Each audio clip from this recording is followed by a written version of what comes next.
Bonsoir à tous et merci de la fidélité à la télévision nationale. Au sommaire de cette édition, forte mobilisation à Kindia. Les populations expriment leur adhésion aux actions du chef de l'État général Mamadi Doumbouya. Une reconnaissance aux multiples projets déjà réalisés et en cours d'exécution dans le pays. Des voleurs et leurs complices appréhendés à Kéroané. Ils sont responsables de vols sur les installations du projet Simandou en cours de réalisation au niveau de cette préfecture.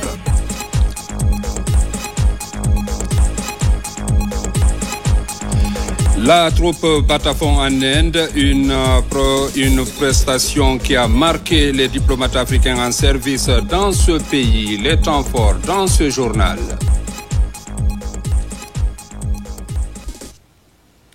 Une fois encore, bonsoir et merci de la fidélité à la télévision nationale. Marche pour la paix et l'unité nationale. La Guinée maritime fait carton plein. Les populations de la Basse-Guinée sont massivement sorties ce samedi pour une marche de rassemblement. L'initiative vise à magnifier les acquis du CNRD et de son président, mais aussi réaffirmer l'engagement et la détermination de l'Abbé Sagni à accompagner le président Mamadi Doumbouya dans l'accomplissement de sa mission régalienne. Reportage adjudant-chef Aboubakar Kamanou. Poursuivant leurs activités au compte de la deuxième journée d'action d'envergure, les citoyens de la Basse-Guinée se sont massivement mobilisés ce samedi 22 février 2025 dans la ville des Agrumes Kindia pour magnifier les œuvres du président de la République, son Excellence le général Mamadi Doumbouya, qui fait du rayonnement de la République de Guinée sur la scène internationale une priorité absolue. À travers une marche pour la paix et l'unité nationale dénommée Marche des rassemblements, les ressortissants de la Guinée maritime ont davantage concrétisé leur engagement et leur détermination sans faille à accompagner le président de la République dans l'accomplissement de sa noble et exaltante mission. Une occasion mise à profit par les populations de la Basse-Guinée pour saluer la bravoure, le mérite et l'esprit patriotique du chef de l'État pour les changements opérés dans le pays sous son leadership. Merci pour le déplacement. Merci au général Mamadi Doumbouya. Merci à toute la population. Toute la population pour faire le déplacement. Je voudrais vous dire merci. Ça montre la suffisance que vous êtes pour le général Mamadi Doumbouya. Cette mobilisation montre la suffisance que vous êtes pour le général Mamadi Doumbouya. Je voudrais seulement dire la première bienvenue à tous ceux qui ont fait le déplacement pour Kindia ce matin. À la population de Kindia, nous avons dit, nous l'avons fait. Nous avons dit ensemble ici que nous allons remplir Kindia. Je crois que nous l'avons fait.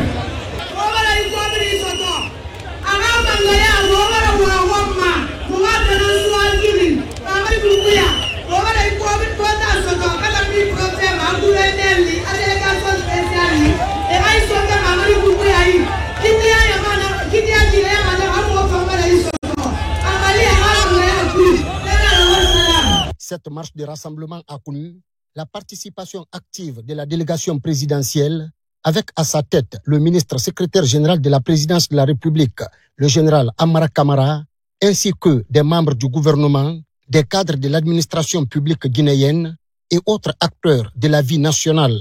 C'est un important rassemblement et à la reconnaissance et à l'honneur de son Excellence, le général d'armée Mamadi Doumbouya, président de la République, chef de l'État.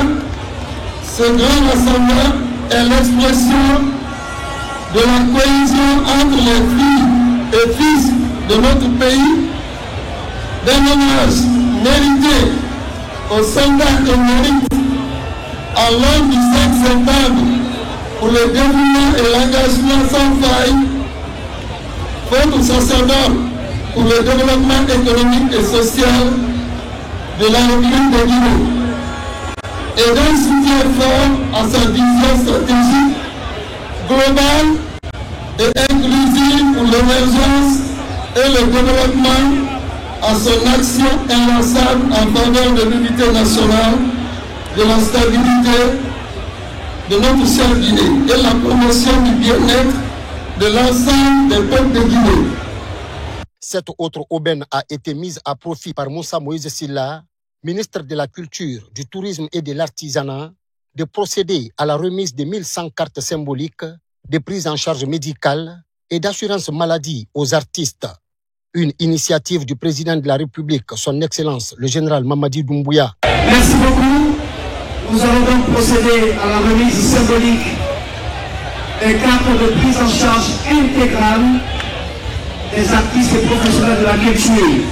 Pour la première phase, il s'agit de 1100 cartes médicales d'assurance destinées aux artistes et aux professionnels de la culture. C'est la première fois en République de Guinée. Je donne donc au nom du président de la République, le général Mamadi Doumbouya, cette carte d'assurance médicale intégrale à notre mère qui a beaucoup fait pour la culture guinéenne, Maman Kouyaké, maman, que je vous prie d'applaudir. La deuxième carte est remise au nom du chef de l'État à M. Kamakoulou.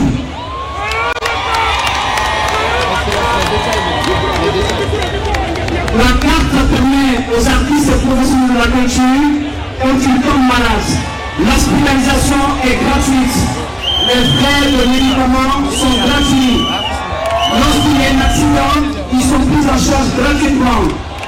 Lorsqu'ils ont besoin de faire des examens médicaux, ils sont pris en charge gratuitement. Inscrit dans la dynamique de promouvoir les idéaux de paix et d'unité nationale, prôné par le chef de l'État, son Excellence général Mamadi Doumbouya, le porte-parole de la présidence de la République, le général de division Amara Kamara, s'est dit fier du chef de l'État, chef suprême des armées, pour sa vision et ses ambitions en faveur du peuple souverain de Guinée. Cet après-midi, nous sommes témoins d'un moment historique, un moment où notre nation se tient unie, forte des valeurs qui caractérisent les populations de la Guinée maritime. Ces valeurs sont l'amour, la générosité, la fidélité, la loyauté, la sincérité et la conviction. Vous me permettrez de m'arrêter un moment en parlant dans notre langue locale, en disant que Basse Guinée, dans notre famille, dans la frontière,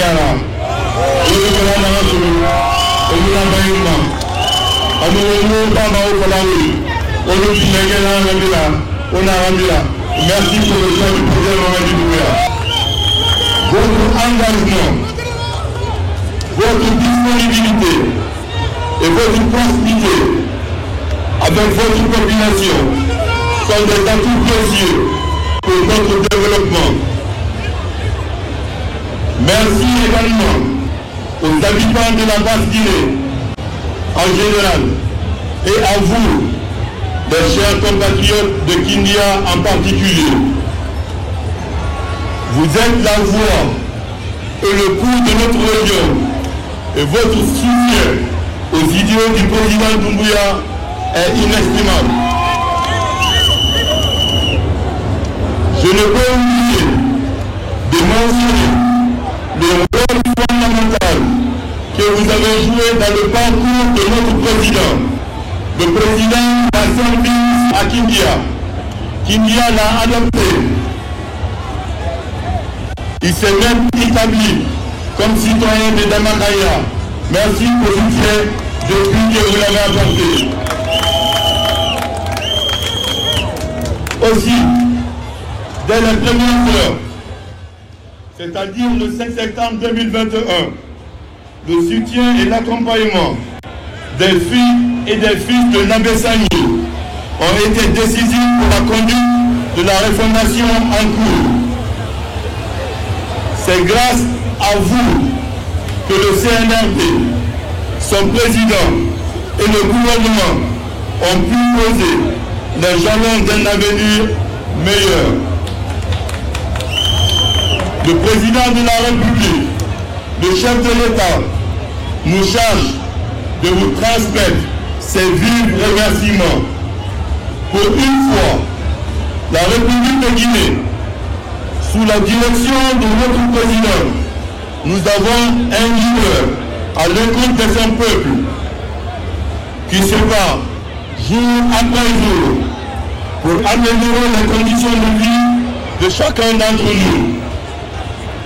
Le président de la République est un leader qui se préoccupe de votre bien-être.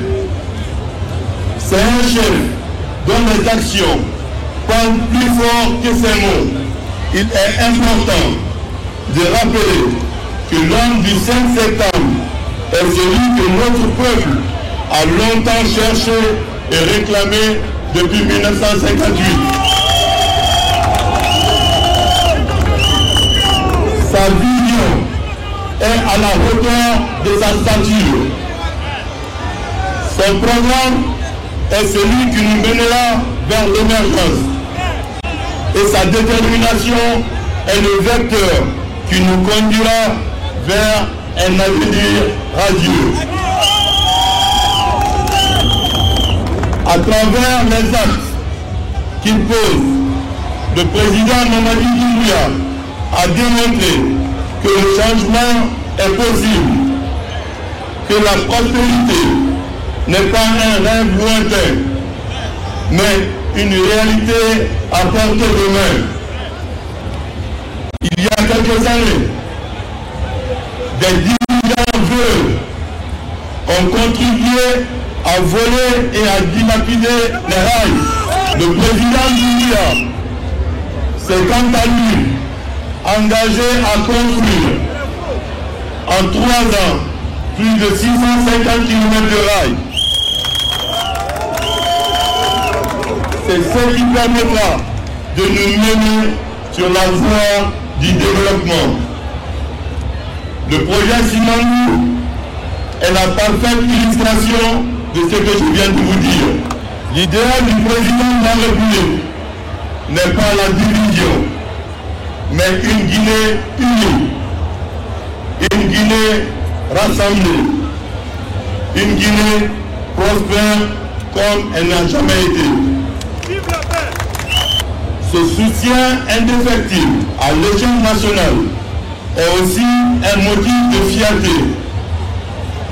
Votre mobilisation exceptionnelle est le témoignage de votre adhésion à ce projet de société que nous bâtissons ensemble sous le leadership du président Mamadi Doumbouya. Alors que nous attendons que le général Mamadi Doumbouya, président de la République, chef de l'État, chef suprême des armées, se prononce sur sa future candidature, je vous invite à vous recenser massivement.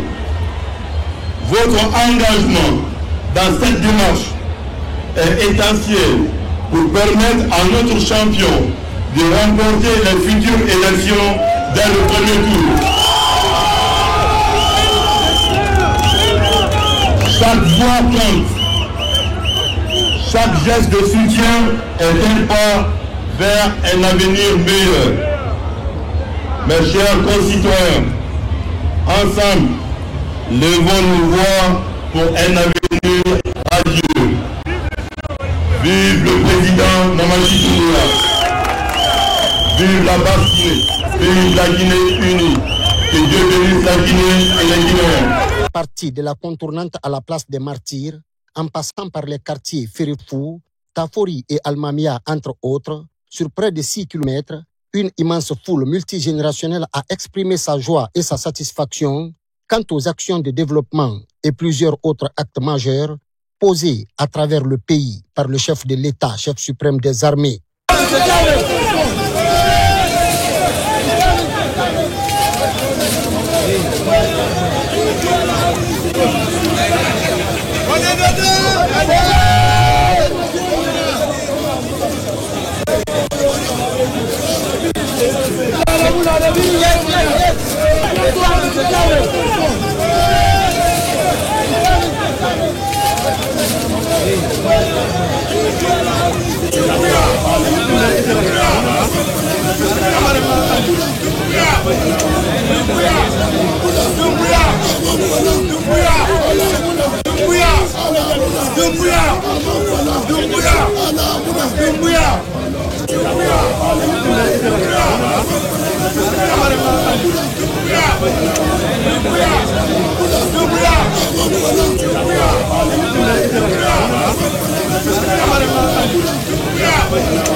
Les 4 régions naturelles de la Guinée ont donc répondu à l'appel de la Basse-Guinée.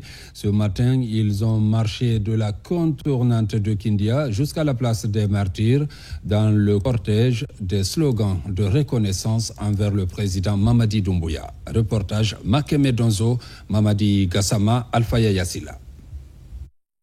Ils ont certes des slogans différents, mais leur dénominateur est commun. Le président Mamadi Doumbouya doit rester. Une position d'ensemble réaffirmée et validée à l'unanimité par le comité de pilotage de la Basse-Côte pour la célébration des acquis du CNRD. C'est un slogan en sous-sous qui veut dire aidons-le, il travaille bien. Et c'est un slogan qui a fait l'unanimité au regard de tous les acquis et de tous les actes posés par le général Mamadi Doumbouya depuis le 5 septembre.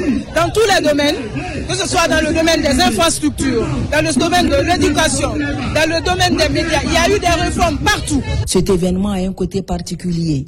Toute la Guinée est à Kindia pour la marche vers le rassemblement. Kindia a tendu la main à toute la Guinée. Donc ce ne sont pas seulement les ressortissants de la Basse-Côte ou de Kindia qui sont réunis ici. On a toutes les régions, on a toute la Guinée. Donc aujourd'hui à Kindia, toute la Guinée est venue apporter son soutien. Mais également, ce qui est extraordinaire dedans, c'est qu'il y a une solidarité. Et c'est justement cette solidarité qui peut nous conduire à la paix. Il n'a pas donné l'argent à tout ce monde-là pour qu'il soit soutenu. C'est à travers ces actes qu'il est en train de poser. C'est à cause de ces actes-là qu'il est soutenu par le peuple de Guinée. Et tout Guinéen patriote responsable qui aspire au bonheur et au développement de notre pays doit soutenir ce grand homme-là. Cette marche pour la paix est une preuve palpable de la mobilisation autour des actions du CNRD. C'est aussi une occasion pour les Guinéens d'exprimer leur soutien aux idéaux du président de la République qui passe au centre de ses priorités, le développement de la Guinée et le bien-être des Guinéens partout où ils se trouvent. Restons à Kindia pour parler aussi de cette cérémonie de certification de 100 cadres intermédiaires de la région. Cette troisième cohorte du projet d'appui au perfectionnement de l'administration publique porte le nom du général Amara Kamara. Retour sur cette cérémonie avec Mamadi Ternakamisoko. L'université de Kindia, témoin de ce pacte historique qui marque à jamais l'administration déconcentrée de la région. Pour la première fois, 100 cadres intermédiaires bénéficient d'une formation certifiante. Cette troisième cohorte, qui reçoit son certificat devant une pléiade de personnalités, dont le ministre secrétaire général de la présidence de la République, porte à 500 déjà formés et certifiés à travers le pays. Une grande satisfaction face à cette réussite. Cela montre une belle performance depuis que nous avons démarré le projet le 6 septembre 2024 à Zérékoré. Je constate effectivement qu'au fur et à mesure qu'on avance dans la formation, il y a une maîtrise de la méthode et la façon d'enseigner des formateurs et aussi une maîtrise du contenu et de ce qui est donné par rapport aux auditeurs. On me satisfait d'entendre qu'à Kindia, nous avons pu sortir 100%. Ça déjà, c'est une immense joie. Et vu que cette formation s'inscrit dans le cadre de la formation et le perfectionnement des cadres, je pense que cela va nous permettre vraiment de mieux nous comporter au sein de notre administration. La Guinée, sous le magistère du général Mamadi Doumbouya, a opté pour la qualification du personnel de l'administration pour plus de productivité. Politique ambitieuse portée par le ministère du Travail et de la fonction publique. L'un des problèmes de notre administration aujourd'hui, c'est que personne ne veut venir à l'intérieur servir l'État. Tout le monde veut rester à Conakry. C'est pour cela que nous avons décidé de décentraliser désormais ces services pour que les cadres qui acceptent de venir travailler à l'intérieur du pays puissent bénéficier les mêmes services que ceux des services centraux bénéficient. La deuxième innovation, c'est la prise en compte du genre. et également l'inclusion des personnes vivant avec handicap. Cette innovation a été renforcée aussi par la promotion de l'excellence. Tous ceux qui sont dans cette salle, ils n'ont pas été cooptés au hasard, ils ont soumis leur dossier, il y a eu des évaluations rigoureuses. C'est à l'issue de cette évaluation que la présélection a été faite. Et les certificats qui doivent être remis aujourd'hui ne sont pas aussi des certificats de participation, mais des certificats de réussite. Cette troisième cohorte du pays porte le célèbre nom du général Amara Kamara, ministre secrétaire général de la présidence de la République. Chers auditeurs, en choisissant de donner mon nom à cette promotion, à l'instar des autres promotions de la région de Zérékoré et de Kankan, vous avez fait honneur à l'homme du 5 septembre, le président Mamadi Doumbouya.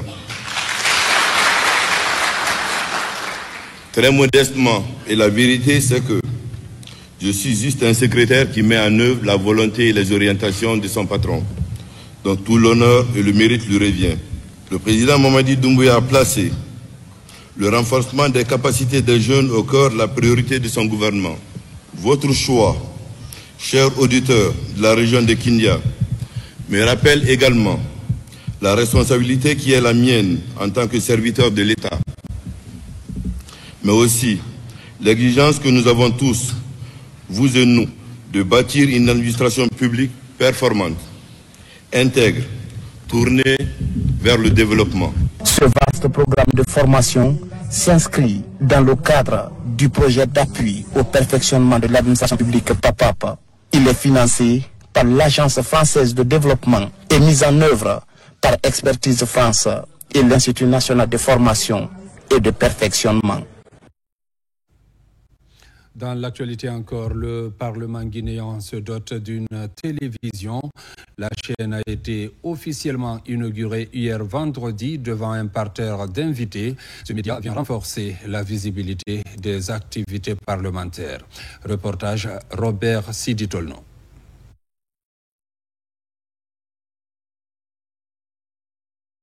C'est un rêve devenu une réalité. Grâce au leadership et la clairvoyance du président du CNT, Dr Dansa Kourouma, le Parlement guinéen, pour sa première fois dans l'histoire, se dote d'une télévision parlementaire. Sa mise en place très attendue devrait permettre de donner davantage une meilleure visibilité aux activités parlementaires. L'inauguration de ces bijoux qui a eu lieu ce vendredi a connu la mobilisation de plusieurs personnalités venues encourager et soutenir l'initiative. Je voudrais vous assurer de ma disponibilité à tout mettre en œuvre pour poursuivre et intensifier le soutien à votre institution en général et à cette télévision en particulier pour son opérationnalisation à la mesure des attentes du peuple de Guinée. Officiellement lancée, cette nouvelle chaîne équipée d'une technologie de dernière génération sera essentiellement dédiée aux travaux parlementaires ainsi qu'à l'actualité nationale et aux dynamiques sociopolitiques et économiques du pays. Cet accomplissement n'eût été l'engagement et la vision du président de la République, le chef de l'État, le chef suprême des armées, le Conseil national de la transition, quelles que soient sa volonté et ses initiatives, ne pourrait initier et porter un tel projet d'envergure. Une télé parlementaire demande la vision, une télé parlementaire demande la conviction, une télé parlementaire demande des moyens. Et surtout, les trois éléments cimentés par un capital de confiance inébranlable. C'est pourquoi je tiens également à exprimer ma profonde gratitude à son Excellence le général d'armée Mamadi Doumbouya, président de la République, dont la vision stratégique a permis la concrétisation de ce projet grâce à son engagement en faveur de la transparence et du renforcement des institutions républicaines. Nous franchissons aujourd'hui une nouvelle étape vers une initiative s'inscrit dans une dynamique de gouvernance responsable où la redevabilité et la participation citoyenne deviennent des piliers fondamentaux. La mise en place de cette télévision parlementaire vient s'ajouter à la relance de la radio parlementaire par Dr Dansa Kourouma. Avec ces différents outils d'information, ces nouveaux défis s'imposent, ceux de participer à la cohésion sociale, au vivre ensemble, à la consolidation de la paix à travers le traitement de l'information qui tient compte de l'éthique et de la déontologie. Et puis en immersion dans le pays profond, le Premier ministre Amadou Riba a inauguré à Kankan le siège du Fonds de développement social économique. Cette antenne régionale va renforcer la mise en œuvre des actions de développement local du gouvernement. Reportage Ousmane Bangoura. Kankan a désormais son antenne régionale du Fonds de développement économique et social.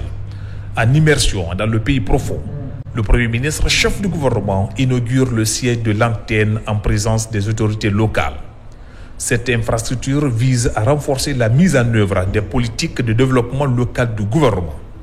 La maison est équipée de bureaux modernes, de salles de réunion. La réussite de ce programme ambitieux nécessite l'implication de tous les acteurs, autorités administratives et locales, chefs religieux et coutumiers, sociétés civiles et populations de la base. C'est cet ensemble que nous pourrons relever les défis du développement local et contribuer à l'atteinte des objectifs fixés dans le programme de référence intérimaire qui a fini cette année. L'ouverture de cette antenne ici à Nabaya devrait améliorer l'efficacité des interventions du FEDES dans des domaines comme l'éducation, la santé, l'autonomie des femmes et le développement économique. Le Fonds de développement économique et social a pris une longueur d'avance. Vous savez, dans la réalité, ceux qui prennent le leadership, ce sont ceux-là qui sont suivis. La question des politiques sociales, des politiques relatives à la solidarité, des politiques concernant, j'allais dire, la recherche dans d'autres systèmes économiques. Je pense à l'économie circulaire, je pense à l'économie solidaire, qui sont des aspects très importants aujourd'hui, peuvent s'articuler autour des structures et des bâtiments du Fonds de développement économique et social. C'est une réflexion que je vous lance. J'espère que dans les prochains mois ou les prochaines semaines, on aura l'occasion, de la manière la plus dépassionnée possible, examiner tout cela pour mettre en place des structures qui durent, qui sont pérennes et qui répondent à l'attente aussi bien des pouvoirs publics que des populations. À ce jour, des centres de santé, des écoles et d'autres infrastructures essentielles au nombre de 43 sont réalisés à travers le ministère du Plan et de la Coopération internationale. Direction Tougué pour parler aussi du lancement de la première édition de la lecture du Saint-Coran dans cette localité, une initiative du Collège des Sages de Tougué. Le but est d'invoquer la clémence divine pour la paix, l'unité nationale et le développement socio-économique. Reportage Souleymane Kamara, Fodé Kamara. C'est dans une ambiance de ferveur religieuse et de solidarité que cette grande communion spirituelle a débuté. Des centaines de personnes venues de toute la Guinée et même de l'étranger se sont rassemblées pour participer à cette initiative inédite. Au programme, des lectures du Saint-Coran, des prières collectives et des invocations pour la paix et le progrès. On était beaucoup déconnectés. C'est grâce au leadership du chef de l'État que nous sommes connectés, que nous commençons à recevoir ce que nous gagnons maintenant, raison pour laquelle la population ne peut pas rester sans magnifier, sans reconnaître ce qu'il est en train de faire pour nous et pour toute la population de la Guinée. L'infrastructure que nous avons reçue, le bitume de la voie urbaine, l'adduction d'eau, le courant, les fonds de l'aide pour les groupements. Au-delà de l'aspect spirituel, cette cérémonie vise à renforcer l'unité nationale et à soutenir les autorités locales et nationales. Le Collège des Sages de Tougué a également profité de l'occasion pour exprimer sa reconnaissance envers le président de la République, le général d'armée Mamadi Doumbouya, pour son engagement envers Tougué depuis 2021. La commune de Tougué, les fils et filles de Tougué ont offert des parcelles au président Mamadi Doumbouya. Donc le président Doumbouya est désormais un citoyen à part entière de Tougué.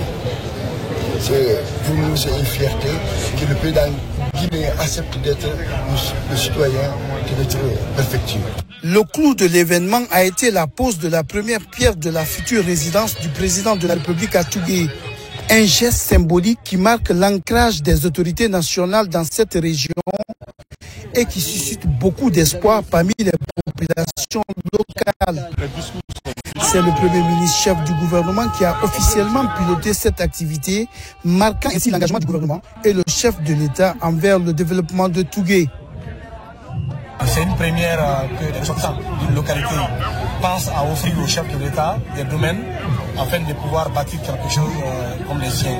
Donc nous sommes sur ce site. Le message est simple. Le Premier ministre a, au nom du chef de l'État, remercié non seulement toute la population, mais également exhorté les fils et filles de cette localité à la paix, à l'entente et à l'unité nationale. Car c'est dans la paix que nous pouvons aspirer au développement que nous avons toujours souhaité dans notre pays. Et ils n'ont pas manqué aussi de demander à M. Ibrahim de transmettre au chef de l'État la nécessité de relancer le processus de réalisation du barrage de Kokoutamba, mais également les grands projets routiers devant quitter Tougué pour rallier la préfecture de Sigiri via la préfecture de Tinguiraï.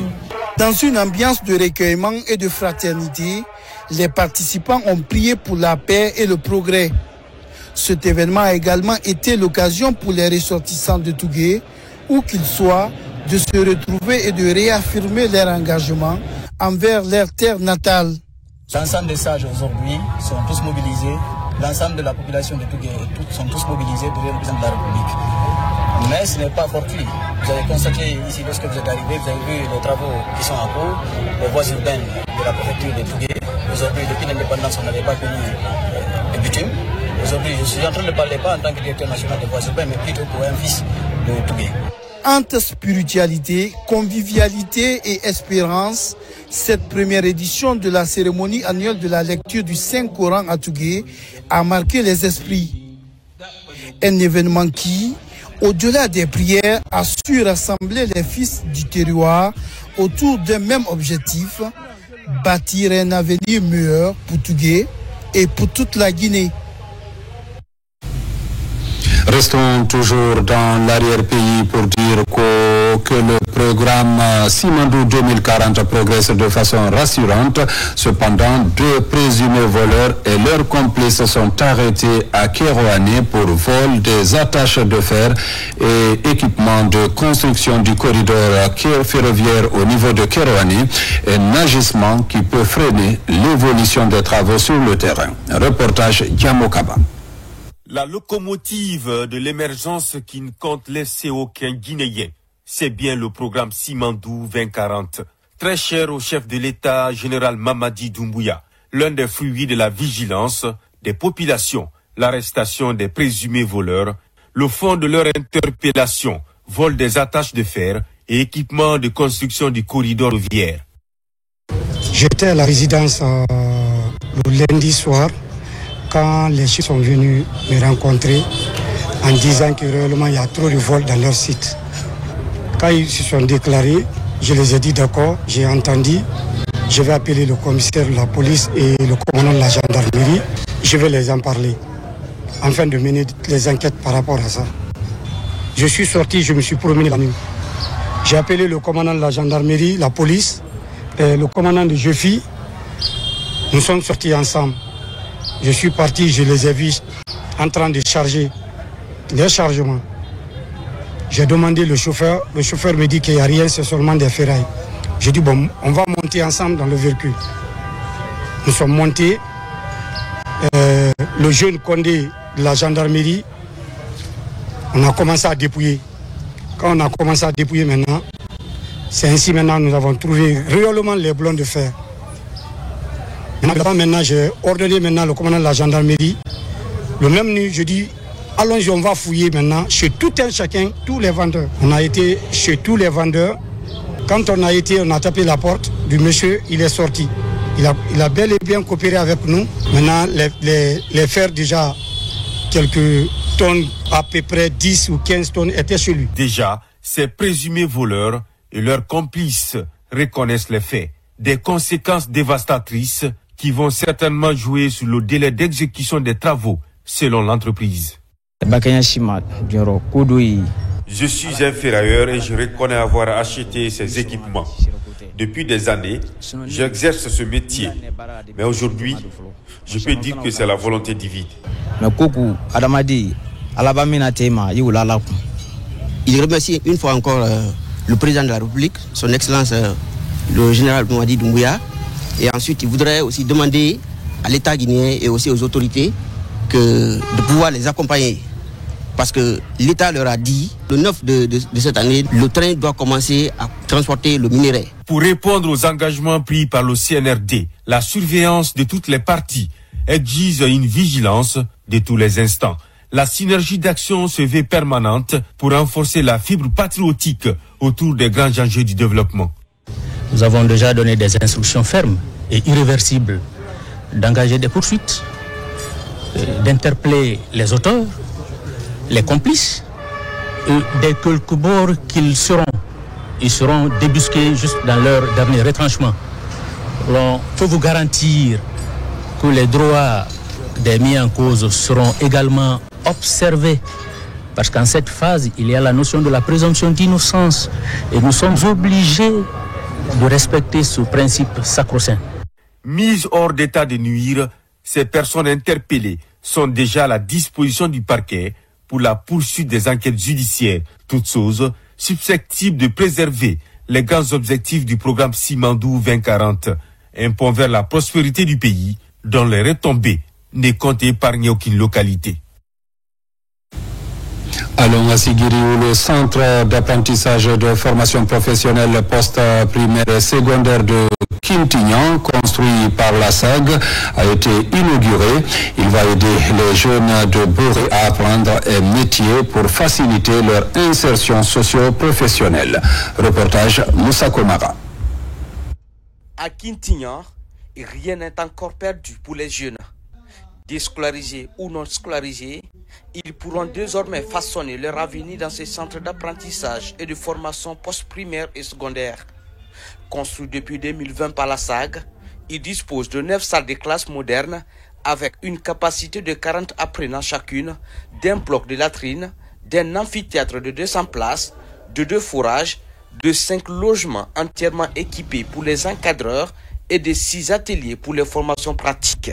Notre objectif à travers ce centre est d'apporter aux jeunes de Bouré en particulier et de Sigiri en général une base solide de connaissances et de compétences professionnelles. Nous voulons leur offrir les outils nécessaires pour favoriser leur insertion dans l'industrie et promouvoir l'auto-emploi. Nous remercions chaleureusement la SAG pour cet investissement stratégique. Cette entreprise qui joue un rôle majeur dans l'économie locale prouve une fois de plus son attachement à la promotion du capital humain et au développement durable de notre communauté. À travers ces gestes, il contribue à former les cadres et les techniciens de demain qui pourront répondre aux défis du secteur minier et d'autres industries. Avec un coût total de 9 milliards de francs guinéens, ce centre officiellement inauguré va tout d'abord commencer avec 3 filières. La plomberie sanitaire, l'électricité bâtiment et la maçonnerie carrelage. Ce centre de formation est un outil essentiel pour la préparation de nos jeunes pour un développement inclusif et durable de notre pays, car aucun progrès n'est possible sans une main-d'œuvre qualifiée ayant les compétences requises pour répondre aux exigences du marché de l'emploi. Je voudrais vous rassurer de l'engagement de l'ensemble du gouvernement pour accompagner toutes les réformes engagées au sein du système éducatif en général et celui de l'enseignement technique et de la formation professionnelle en particulier. Ce bel exemple de la SAG représente un levier stratégique pour un développement inclusif et durable de notre pays. Une opportunité unique pour les jeunes de Bouré, foncièrement ancrés dans leur paillage, de se bâtir une vie professionnelle. À Kankan, encore, le ministre de l'Enseignement supérieur a conféré avec les étudiants et enseignants, occasion pour Alpha Bakar Bari de décliner la vision du chef de l'État quant au projet et programme de sa gouvernance, dont le recrutement prochain de 300 enseignants-chercheurs détenteurs de PhD guinéens, mais aussi étrangers. Le compte-rendu avec Mounir Bari. Cette immersion des membres du gouvernement à l'arrière-pays est une occasion ultime de partager avec les structures déconcentrées.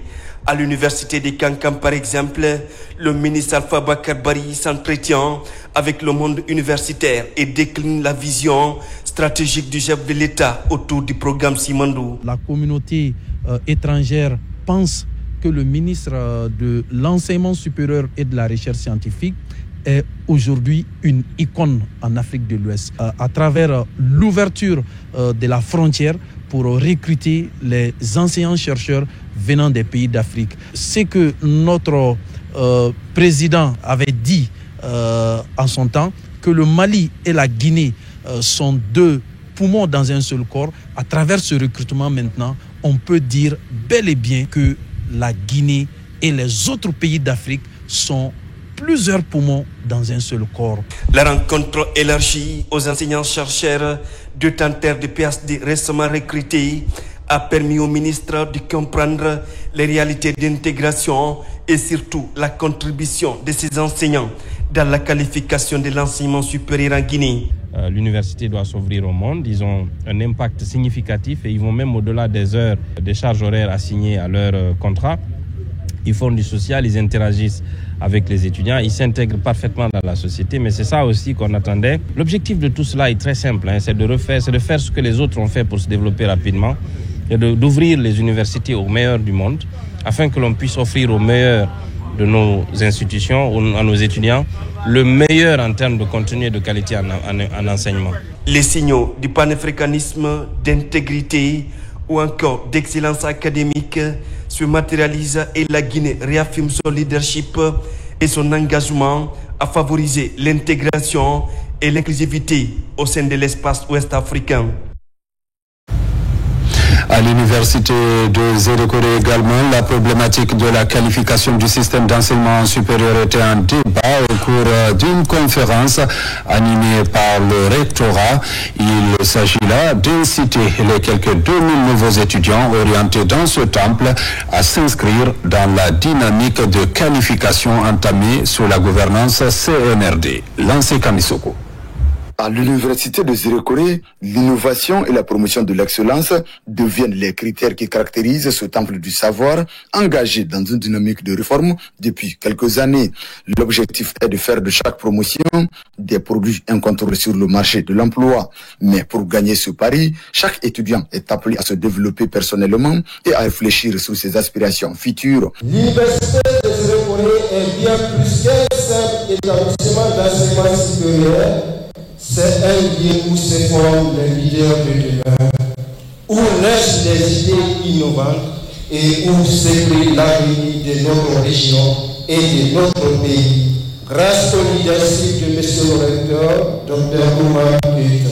De la création d'un cadre idéal à la qualification du corps enseignant, plusieurs conditions sont réunies aujourd'hui à l'université de Zérékoré pour faciliter l'apprentissage aux étudiants. Chers étudiants, votre orientation à l'université de Zérékoré est une chance.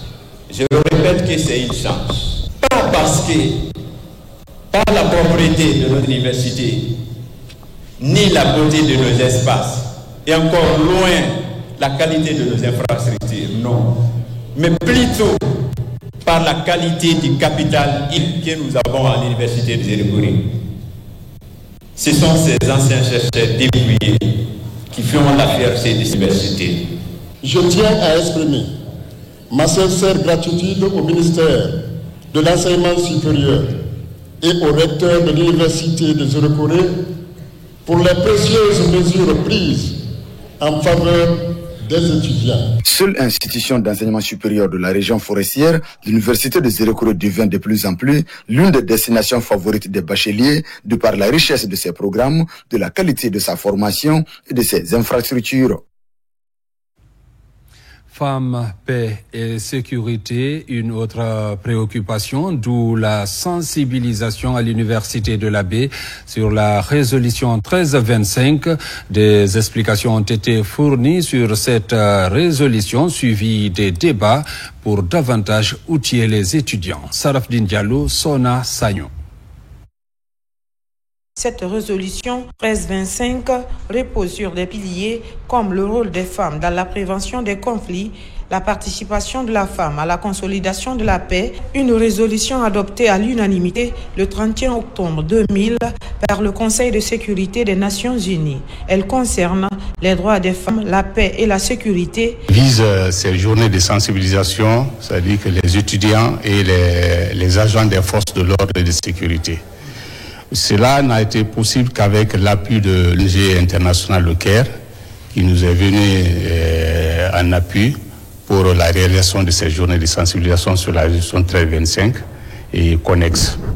Femmes, paix et sécurité demeure une priorité inscrite en lettres d'or par les autorités guinéennes pour la protection et la promotion de la gente féminine. Je leur ai dit également que je pense que la cible est toute trouvée, que de parler à des étudiants et à des étudiantes, parce que ça constitue une des crèmes de la jeunesse de notre pays. J'ai appris d'abord que parlant de la résolution, on parle un peu de la décision et que la résolution 1325, femmes, paix et sécurité, il faut noter que la femme travaille dans le sens de la paix. Ce message spécifique que j'ai véhiculé autour de mes camarades et tous ceux qui me suivent à présent, c'est d'accepter, de respecter les autres. En plus des étudiants, cette initiative du ministère de la Promotion féminine, de l'enfance et des personnes vulnérables concerne aussi les agents de forces de défense et de sécurité des régions de Kindia, Labé, Kankan et Zérékouri. Coup d'envoi des travaux de construction de la voirie de la Cité des Nations à Kaloum. C'est une initiative du président de la République, général Mamadi Doumbouya. L'entreprise AKC exécute les travaux avec une machine de haute technologie. Vous allez le voir, on parle d'une garantie de 100 ans selon les spécialistes. Reportage Aboubakar Junior Kamara. C'est parti pour la construction de la voirie de la Cité des Nations à Kaloum. C'est le béton armé qui est adopté après les études géotechniques. Pour réaliser ces travaux d'urgence et de qualité, le secteur privé met à disposition de la Guinée une machine allemande de haute technologie. Il s'agit de la SP25, spécialisée dans l'application du béton armé dans les carrefours giratoires par exemple.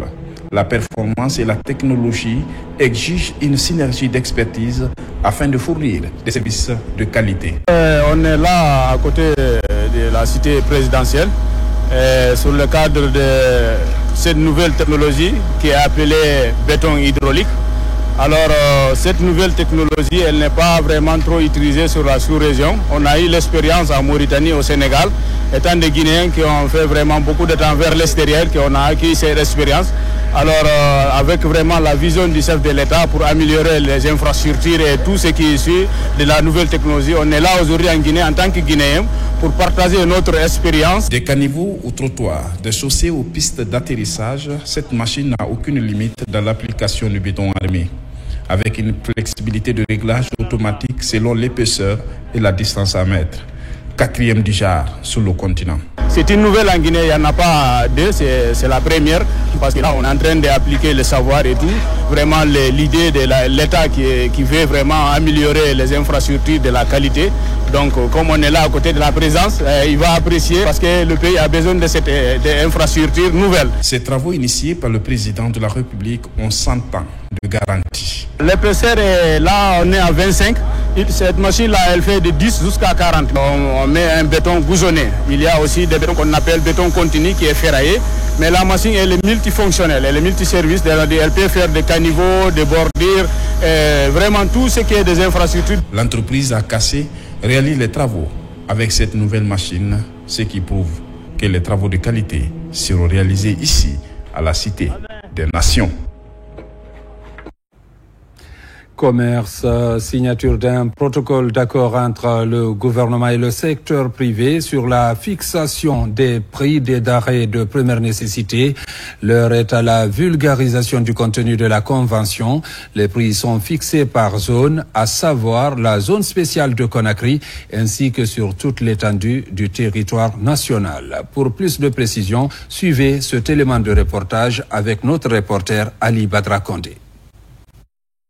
Quelques jours avant le mois saint du Ramadan et du Carême, un protocole d'accord est déjà obtenu portant fixation des prix des denrées de première nécessité. Après la signature, l'heure est à la vulgarisation du contenu de cette convention. Ici, face à la presse, les acteurs du protocole donnent les détails sur les prix distributeurs et les prix détaillants. La Chambre de commerce a travaillé avec les cadres du ministère du Commerce, nuit et jour, avec les opérateurs économiques qui ont bien voulu entendre la doléance de Madame la ministre du Commerce au nom du gouvernement. Ce n'était pas facile parce qu'il faut réduire naturellement les marges bénéfices d'intérêt que vous connaissez, les opérateurs économiques, c'est l'argent. Dans la fixation des prix, deux zones sont retenues. Celle de Conakry ainsi que l'arrière-pays selon la distance entre une préfecture et la capitale. Non seulement nous verrons les prix appliqués dans la zone de Conakry, mais nous allons également voir les prix appliqués désormais sur le territoire national à travers les 33 autres préfectures. Le riz blanc, 25% brisure de 50 kg, sera vendu prix importateur à 275 000 et prix détaillant 290 000. La farine au sac de 50 kg sera vendue au prix importateur à 340 000 et au prix détaillant 350 000. Le poulet entier dans un carton de 10 kg sera vendu au prix importateur à 260 000 et prix détaillant 280 000. Les cuisses de poulet par carton seront vendues au prix importateur de 190 000, je rappelle que c'est de 10 kg, et au prix détaillant de 210 000. La viande de bœuf, 1 kg, au prix importateur de 60 000 et détaillant 60 000. Les opérateurs économiques, le syndicat ainsi que l'Union des consommateurs s'engagent au respect strict du bon fonctionnement de ce protocole d'accord sur le terrain. On remercie le président de la République pour le soulagement qu'il a toujours fait pour la population, parce que presque le dédoiement du riz et des produits de première nécessité est devenu minime. La plus grande partie des recettes, il a mis en faveur de la population. L'appel à tous les transporteurs aussi qui n'ont pas cette papier signé le tarif de transport, il n'a qu'à se référer dans notre bureau d'aller voir de copies pour permettre de se référer à ça. Et tous les commerçants aussi qui n'ont pas ce papier peuvent se référer à nous pour qu'il ait de copies de permettre. Celui qui va moins, je sais que vous ne allez pas être informé. Parce que ça, c'est en faveur des commerçants ou au détriment des transports. Mais j'espère que ça sera à l'avantage de tout le monde. Déjà, le numéro vert 142 est mis à la disposition de la population pour signaler les contrevenants au non-respect de ce protocole d'accord. La convention reste en vigueur jusqu'au 30 juin 2025. Il faut annoncer également que le programme KSP Guinée est officiellement lancé à Conakry. Pour sa mise en œuvre, une convention est signée entre la République de Guinée et celle de Corée du Sud. Reportage Nabil Moussa Kamara, Abdul Karim Kamara. Le programme KSP en Guinée lancé à Conakry représente une initiative importante pour favoriser le développement économique et social du pays. La signature de la convention entre la Guinée et la Corée du Sud a pour objectif d'accompagner la Guinée dans la mise en œuvre de sa politique industrielle à travers plusieurs axes stratégiques, notamment l'appui au PME, le développement de la zone économique spéciale de Bokeh et l'amélioration du cadre réglementaire du contenu local. Nos partenaires coréens ont insisté pour surtout partager leur expérience en matière de l'industrialisation de leur pays. Vous devez savoir que dans les années 60, la Corée du Sud avait un revenu par tête d'habitant de $80. Aujourd'hui, ils sont à plus de $1 200. Avec l'appui de la Banque africaine de développement, ce programme permettra à la Guinée de bénéficier de l'expertise sud-coréenne tout en renforçant les capacités locales à travers des formations et des échanges de savoir-faire. Notre mission consiste à collaborer pour trouver une solution, surtout plan d'action de ce programme de développement industriel, la formation, la création d'un fonds de développement industriel, comment on peut utiliser la loi de contenu local pour développer petites et moyennes entreprises. À travers le programme KSP, nous bénéficions aujourd'hui d'un accompagnement stratégique de la Corée du Sud, dont l'expertise dans le développement industriel n'est plus à démontrer. Nous comptons sur cette expérience précieuse pour nous guider dans la mise en œuvre de notre politique industrielle et faire de la Guinée un pays compétitif sur le plan international. S'inspirer du modèle de développement industriel de la Corée du Sud est l'ambition affichée par le gouvernement guinéen. La diversification des relations entre les deux États va permettre à la République de Guinée d'exceller dans le domaine industriel. Environnement avec la restauration des paysages dégradés en Guinée forestière et en Haute-Guinée. Une vulgarisation des meilleures pratiques en la matière est en cours à Kissidougou. La direction des forêts et faune renforce les capacités de plus de 25 formateurs. Plus de précisions avec Ibrahima Woulem Fofana. En Guinée, le constat révèle que la plupart des têtes de sources et autres paysages sont souvent victimes d'actions de dégradation. C'est pour trouver une solution idoine à cette situation que la Direction nationale des forêts et de la faune est dans l'optique de faire de la restauration des paysages dégradés une priorité. Ici, à Kissidougou, 25 cadres formateurs enrichissent les connaissances en matière du projet dédié à la gestion intégrée des paysages dégradés. Le projet appuie les communes à travers les agents décentralisés de vulgarisation agricole et forestière, respectivement le CERPROCA et la DNF, pour qu'elles puissent planifier les activités de gestion intégrée des ressources naturelles et de restauration en intégrant ces activités dans leur plan locaux de développement PDL et leur plan annuel d'investissement PAI. L'initiative vise à renforcer les compétences de ces spécialistes sur les différents segments de ce projet financé par la FAO, Organisation des Nations Unies pour l'alimentation et l'agriculture.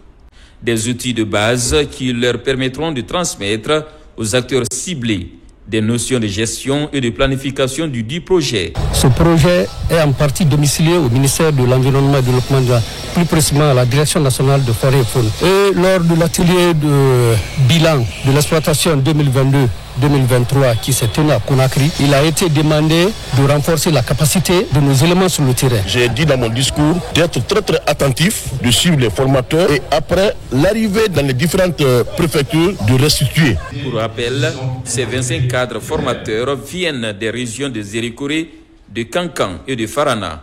Ils retrouvent à leurs préfectures respectives outillés dans l'objectif de restituer fidèlement les connaissances acquises sur la protection de l'environnement.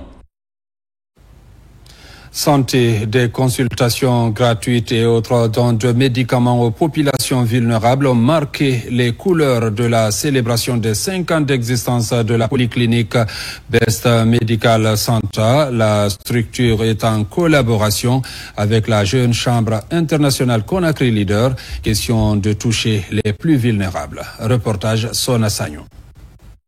Santé pour tous. À l'occasion de ces 5 ans d'existence, la Polyclinique Best Medical Center, en collaboration avec la Jeune Chambre internationale Conakry Leaders, ouvre ses portes pour 2 jours de consultation gratuite.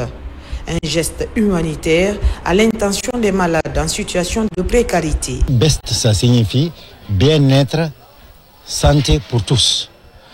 Alors, pour être fidèle à notre idéologie, nous faisons une assistance gratuite des consultations ainsi que les soins, même des soins chirurgicaux à la population.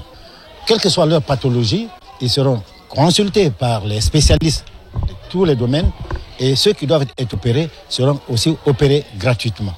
L'idée derrière en fait cette activité, c'est de pouvoir vraiment inviter d'autres partenaires techniques et financiers à pouvoir emboîter ce pas et aussi à s'inscrire dans cette même dynamique de pouvoir offrir à la population des soins de santé qui peuvent leur permettre de pouvoir avoir un bien-être. Le nombre de consultations au cours de ces jours a atteint les 600, y compris les examens et les médicaments. La santé, c'est pour tout le monde. Donc pour ça, aujourd'hui, nous avons décidé d'aller vers la population qui n'a pas les moyens justement de s'offrir. Donc aujourd'hui, on a fait appel à eux pour qu'ils soient là et les montrer que ce n'est pas seulement pour l'argent, que tout le monde peut venir si tu as les moyens. On te soigne, si tu n'as pas les moyens aussi, on te soigne. Nous sommes très contents pour l'opportunité qui nous est offerte. Je remercie les initiateurs pour ces journées de consultation gratuite. Cette action de bienfaisance de la Polyclinique Best Medical Center et la Jeune Chambre internationale Conakry Leaders va permettre à plusieurs de recouvrer leur santé. Et puis l'hôpital régional de Mamou aura bientôt une centrale de production d'oxygène sur le terrain. Les premiers équipements sont arrivés et réceptionnés par les autorités. Reportage Mamadou Patebalde. À l'hôpital régional de Mamou, des vastes chantiers sont engagés depuis l'arrivée du chef de l'État, le général d'armée Mamadi Doumbouya, à la tête de la nation.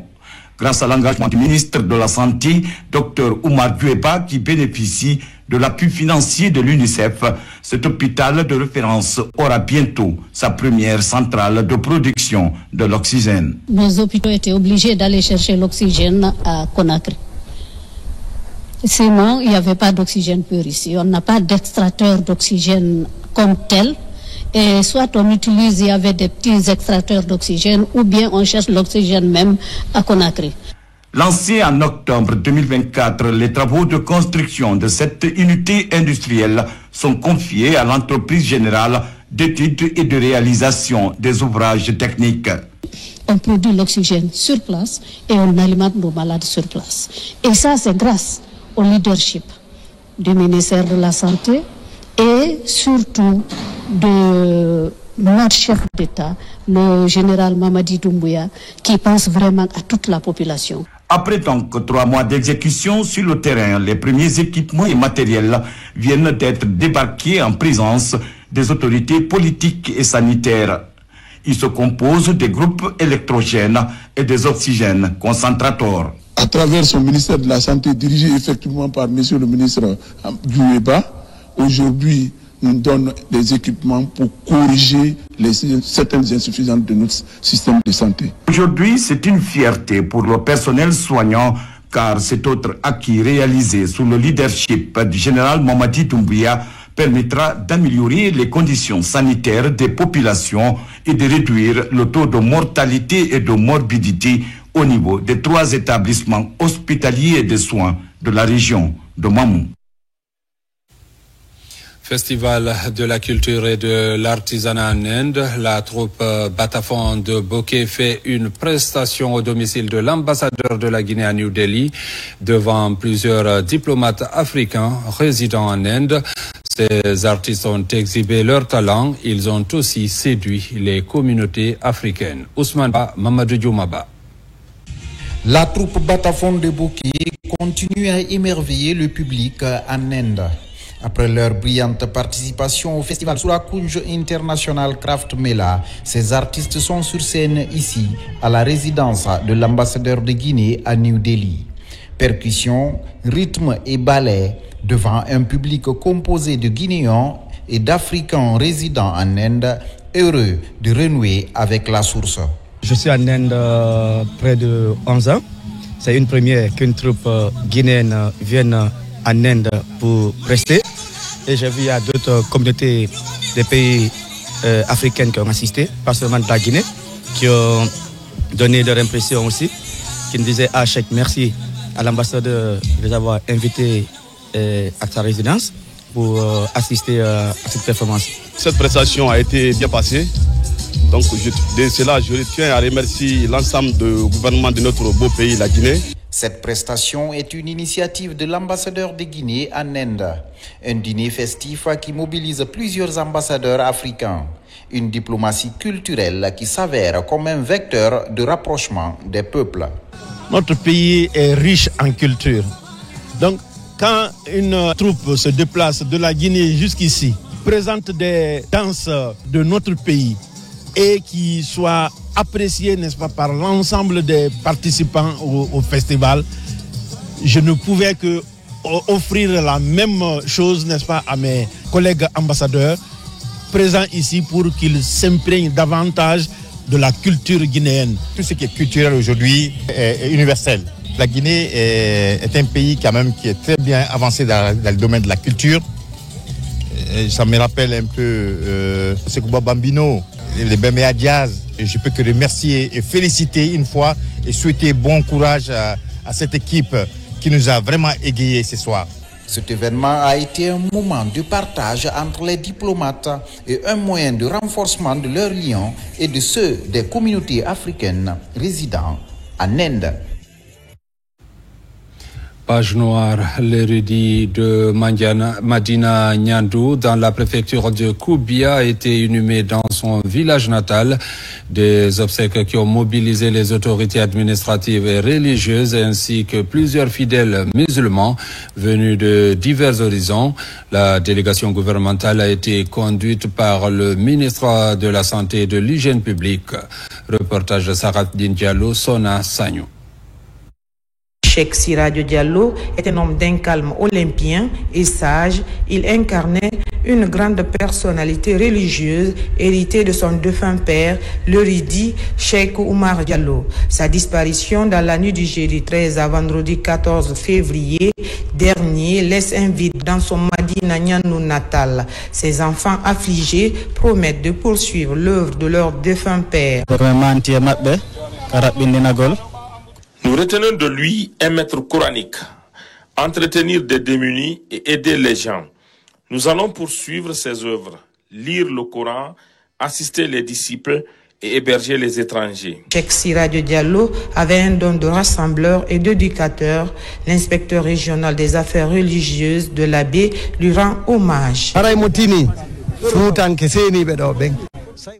Tout le Fouta est venu ici.